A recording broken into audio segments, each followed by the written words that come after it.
আমরা খুবই সরি, একটা স্যাড নিউজ পেয়েছিলাম আজ সকালবেলায় শিলিগুড়িতে, যার জন্য আমি মিছিল ক্যান্সেল করে এখানে চলে এসেছিলাম। কারণ যিনি মারা গিয়েছেন তিনি অত্যন্ত সাদাসিধে মানুষ ছিলেন। মেডিসিনের দোকান ছিল, মেডিসিনের বিজনেস করতেন এবং তার সাথে একজন ব্যবসা করতো, তাকে ডেকে নিয়ে যায় এবং ডেকে নিয়ে গিয়ে যেভাবে নির্মমভাবে হত্যা করেছে পুলিশ। ওরা পরশুদিন সন্ধ্যেবেলায় মিসিং ডায়েরি করে এবং তারপরে পুলিশ কন্টিনিউয়াস এফোর্ট লাগিয়ে কেসটাকে উদ্ধার করে এবং আলটিমেটলি ধরে ফেলে যারা মার্ডার করেছে। কিছুক্ষণের মধ্যে ডেড বডি আসবে। আমার সান্ত্বনা দেবার কোনো ভাষা নেই। এরা ক্রিমিনাল নয়, ক্রিমিনালের থেকেও বড় ক্রিমিনাল যারা এই ধরনের ক্রাইম করে। আমি মনে করি pre plan murder, pre plan করে ডেকে এইভাবে বলছে ট্যাঙ্কের ওপরে মানে পুরো সিমেন্ট লাগিয়ে ঢুকিয়ে দিয়েছে। বাদ বাকিটা আমি পুলিশ কমিশনার বিনীত আছে যে কাজটা করেছে, আমি তাকে বলতে বলবো লেটেস্ট পজিশন মানে কিভাবে তারা করেছে। ওনারা মিসিং ডায়েরি করতে আসেন, বলেন আপনার লাখানি মেডিসিনের বিজনেস করতেন, উনি মিসিং হয়েছেন। তারপর থেকে আমাদের ইনভেস্টিগেশন চালু হয়। সঙ্গে সঙ্গে আমাদের technical team, missing person squad, police station, ARS সবাইকে অ্যাক্টিভেট করা হয় এবং ওদের যে কন্ট্যাক্টসগুলো ছিল তার মাধ্যমে আমরা আলটিমেটলি ওই অনির্বাণ গুপ্ত নামের লোক, যার সঙ্গে উনি লাস্ট দেখা গিয়েছিল, ওনাকে থানাতে আনা হয়। তারপরে উনি ব্রেক করেননি। ফার্দার টেকনিক্যাল ইন্টেলিজেন্স এবং ভিত্তিতে একজন ওনার একটা সহকর্মী ওকেও আনা হয়, যার নাম সুমন দাস। সুমন দাস তারপরে ব্রেক করেছে। সুমন দাসকে সমস্ত ডিটেলস আমাদেরকে বলেছে। তারপরে সুমন দাসকে যখন অনির্বাণ গুপ্তার সামনে নিয়ে যাওয়া হয় তখন অনির্বাণ গুপ্তা স্বীকার করলো।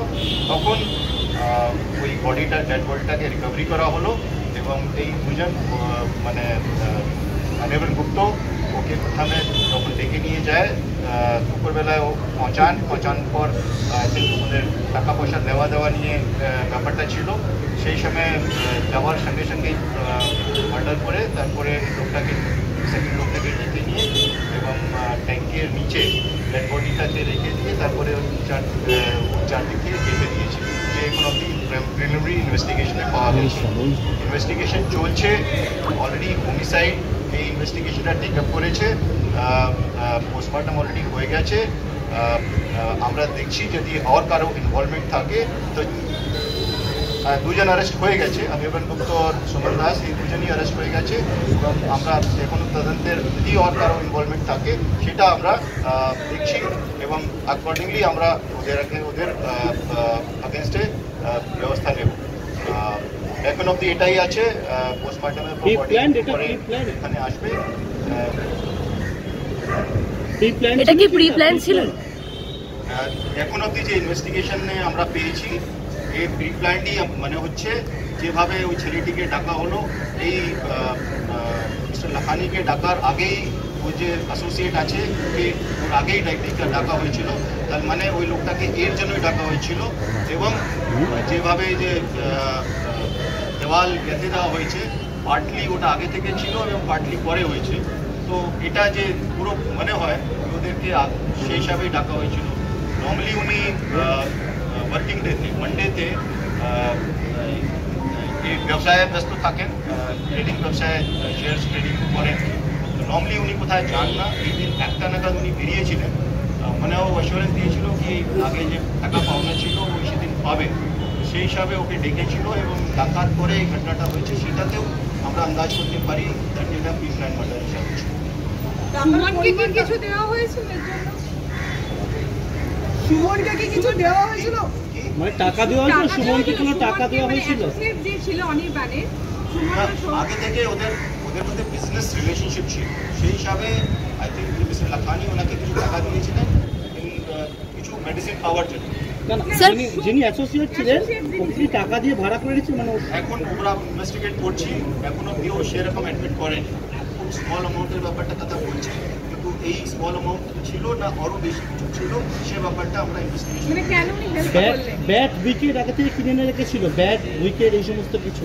হ্যাঁ, তো যেভাবে মেরেছে সেটা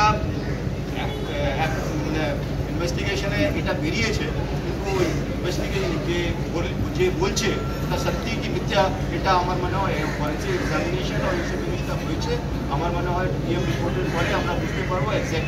আমাদের ভিডিও ভালো লাগলে লাইক এবং শেয়ার করুন, কমেন্ট সেকশনে গিয়ে জানান আপনাদের মতামত। আরও ভিডিও পেতে আমাদের চ্যানেল সাবস্ক্রাইব করুন এবং প্রতি মুহূর্তে খবরের আপডেট পেতে প্রেস করুন বেল আইকন।